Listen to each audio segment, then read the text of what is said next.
Moi qui ne voyage jamais, eh bien comme jamais n'existe pas, j'ai voyagé il y a peu et je me suis trouvé en Angleterre pour quelques jours. J'en ai ramené plusieurs choses et ce matin j'en ai ramené 2 fauteuils rouges, pourpres, 2 fauteuils cramoisis, fatigués. Ils m'aideront à préciser pour moi et pour vous ce que peut être la vraie poésie. J'entends la poésie du réel, pas la poésie écrite, pas la poésie des livres. La poésie qui est antérieure à l'écriture. On peut la définir comme la plus grande intensité de la vie, comme un morceau de vie qui s'entrechoque à un autre morceau de vie, et les 2 morceaux s'éclairent par leur voisinage.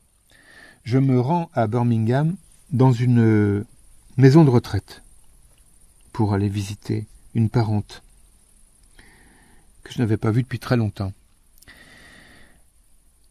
Les maisons de retraite anglaises sont aussi naufragées que les maisons de retraite françaises ou, j'imagine, suisses ou dans tous les pays riches.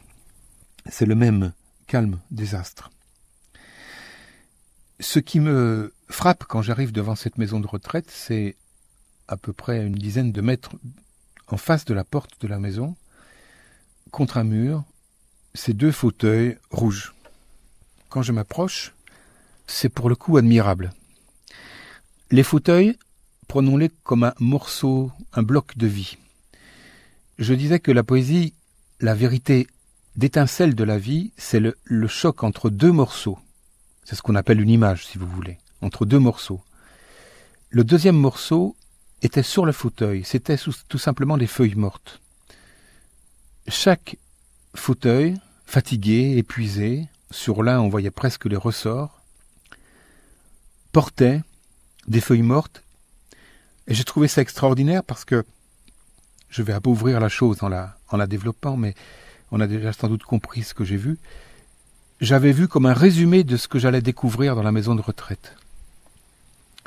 Même les feuilles des arbres prenaient leur retraite dans cet endroit et attendaient Dieu sait quoi, Dieu sait qui, sur ces fauteuils fatigués. Ça ne s'arrête pas tout à fait là. Je parle anglais très mal, mais quand même je le parle.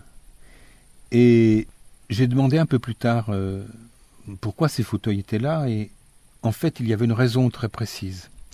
Quand quelqu'un mourait de la maison de retraite, et si sa famille ne venait pas, ou s'il s'avérait qu'il n'avait plus de famille, ses biens, ce qui se trouvait dans sa chambre, le peu qui se trouvait dans sa chambre, étaient mis dehors, devant la maison de retraite, pour qui le voulait.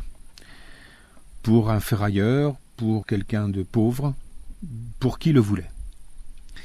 Et donc, ces fauteuils disaient aussi quelque chose de l'absence et de la mort, mais ils le disaient à leur façon très belle, presque une façon d'opéra.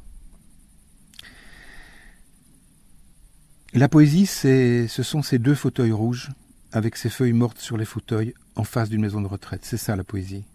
On peut la trouver aussi dans les évangiles, quand le Christ prend une chose très concrète du monde pour parler de l'autre monde, pour parler du monde invisible. Par exemple, le pain ou un verre de vin. La poésie, elle est, disons, comme une couturière. Elle a une aiguille visible et un fil invisible. Et elle coud, sans arrêt, sans arrêt, sans arrêt, une chose sur une autre. Un fauteuil éreinté sur une feuille d'arbre agonisante. Ainsi de suite, sans arrêt.